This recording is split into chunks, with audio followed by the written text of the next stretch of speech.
It's great to talk to you both today as we celebrate the 40th anniversary of A Nightmare on Elm Street and this gorgeous new 4K release. We've come a long way since, I first saw this film as a kid or a teen on a dingy VHS tape sometime in the 1980s. Yeah. Do either of you just find yourselves in awe of the fact that we're all still here talking about this movie 4 decades later? Well, Heather and I are a little used to it by now because we see each other at film festivals and Comic Cons and things like that with the fans. But when you just sitting here today and adding up the numbers, and realizing what 40 and all the other projects we've done in between, but I never had an inkling that this would last long. I mean, I knew we had a successful franchise somewhere after part two, but I never thought we would be going for all these years and come up with eight films and a television series and the merchandising. As we sit here right now, a new action figure is being created, a new poster, a new T-shirt, a new pop, a new set of earrings, yeah, earrings, jewelry. It's just incredible. And it's really a cottage industry in America right now. The entire fascination with our movie, but also all the franchises that, people, they just feel so comforted by the fact that they have this thing they saw when they were a kid and they can share it with the friends that they have in their family. And yet it's, the diabolical hero here and a really resourceful final girl. For some reason, it just is such a great combination for folks. Yeah, that's part of it. Yeah, it's a good nemesis, a good antagonistic coupling.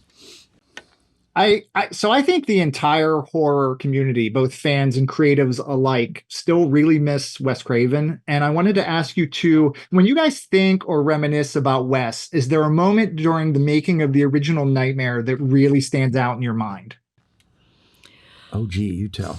Well, I mean, I got to work with Wes so much in the first movie. I mean, he and I were, side by side every day for 35 days.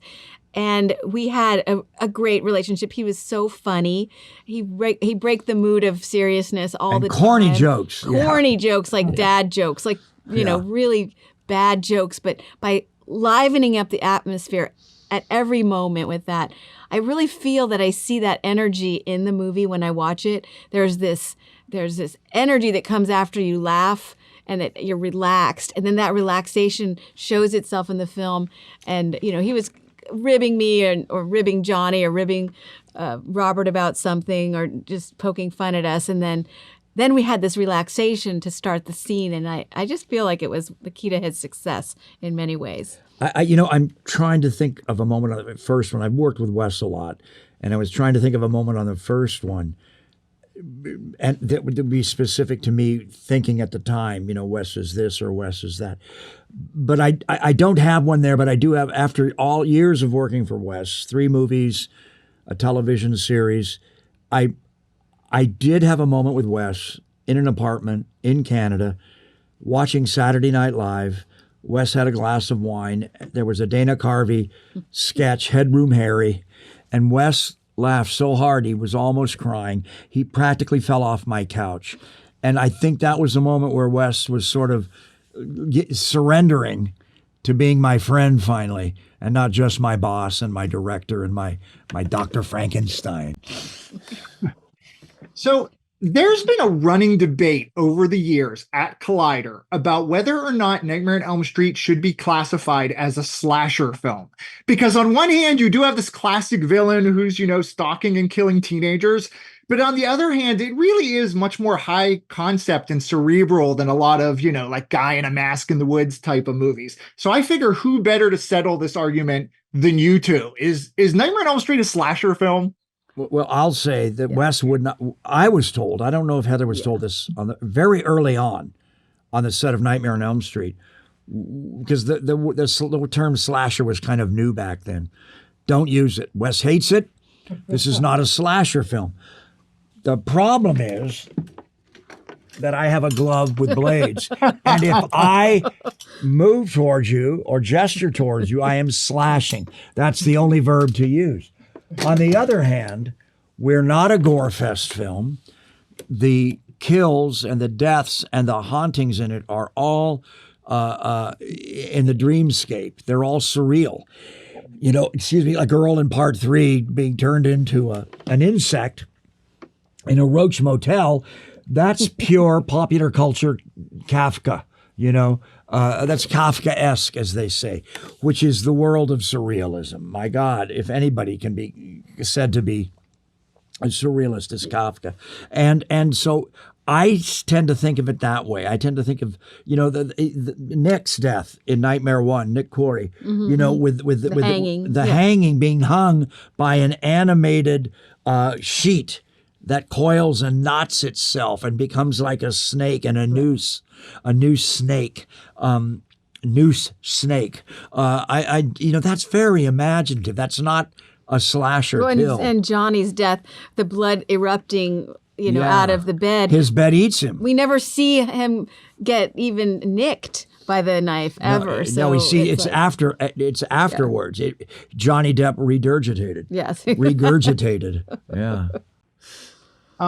So you two made 3 Elm Street films together over the course of a decade. I was hoping you could speak to how your relationship, either your working relationship or your friendship, sort of evolved over the course of those 3 movies. And Heather, if you'd like to go first. Well, I have to say that I was more than a little jealous of Robert because, you know, Robert as Freddy was such a huge global icon very quickly after the second or the third movie. You know, kids were coming to my door in Freddy costumes. And I felt very much that the heroine, Nancy, was getting short shrift by the culture. Like there wasn't a Nancy costume coming to my door. Like, Not yet. And I worked really hard with Robert when we were together at these, you know, Comic-Cons and autograph shows that I kept trying to emphasize, like, well, Nancy's important too. Like, let's give Nancy credit where it's due. And so that effort on my part started maybe 5 years into it, 10 years into it. And now I really feel like the fruits of that, discussing Final Girls, getting the Final Girl, you know, talking about it with fans, because fans are really the most important thing about the success of our film is getting the fans to understand why they like the movie so much has a lot to do with Nancy. And so I kind of felt like I have been a politician over the last 40 years, like trying to say, yes, this is an important part of our culture. The Final Girl is something that we should, you know, call to Wes and say thank you for creating such an incredible character. To illuminate our relationship, I remember on 3, you and I were kind of like mom and dad with the rest of the kids. Yeah, we were very much mom and and dad. everybody was, all the boys were falling in love with Patricia Arquette, you know. And I remember how funny it was, you know, sharing that with Heather, because we would see the love notes being passed and everything. And then by the Wes Craven's New Nightmare, I mean, it was such an unbelievably different script, and Robert's part is so interesting. You know, I think we were really serious. Like, we felt we were making a really serious film. Well, it was early meta. It was early deconstructed horror. Yeah. Scream hadn't come out yet and hadn't been made yet. Another Wes, you know, when you look at Wes Craven, he's changed the industry not 2 or 3 times. But he had gone out on a limb on that 7th one because Warner Brothers was giving him all this free reign to create this meta movie, but nobody really knew what it was. And even sitting in sessions where we were going to talk about publicity, we kept having these debates like, do we pretend like Heather's really Heather Langenkamp in the movie, or do we pretend that Robert, you know, it was very hard to talk about, actually. But it's interesting because after Scream came out, people went back and to DVDs and bought DVDs of Wes Craven's New Nightmare, and Scream taught them how to watch Nightmare 7. And then it did become a phenomenal success. It was a success, but it wasn't Boffo Sacco, as you know. It wasn't, you know, this huge success that some of the other films had been, but it caught up. But it caught up in great part due to audiences understanding Scream and being able, and what we were trying to do in Nightmare 7, because we made that movie for the fans. Wes made that movie for the fans. And he's dealing with he's also dealing with the responsibilities of being a filmmaker and exploiting evil, exploiting a serial killer, even though it was a fictional one.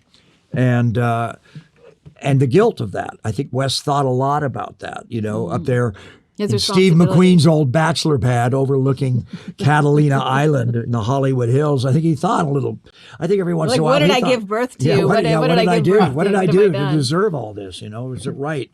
And he also was dealing with the fact that the culture then was really embracing horror, because the world is in reality, there's very real horror. And one of the places we can sort of substitute the very real horror in reality is in the horror movie. You can sit in the dark and forget about it. I learned that years ago. I donated a bunch of horror movies to a hospital for the ward where everybody's waiting for bone marrow transplants, teenagers. And they all yelled, the nurses and the doctors didn't know who this Robert Englund, Freddy Krueger guy was. What's he doing bringing in these violent films for these teenage boys? What the hell? And they loved it. They called me up a week later. They wanted more. All the boys hadn't laid around. They've been laying around 12 hours a day worrying about, is my bone transplant coming through, my bone marrow transplant. Now they were watching horror movies and sharing the themes and painting stuff from the movies, and they were all not obsessed with their own, fear about themselves. Problems. Yeah. Okay, well, thank you both so much for your time today, and congratulations on just the crazy continued success of this film and this franchise. And you guys have a great rest of your day. You too. 40 years.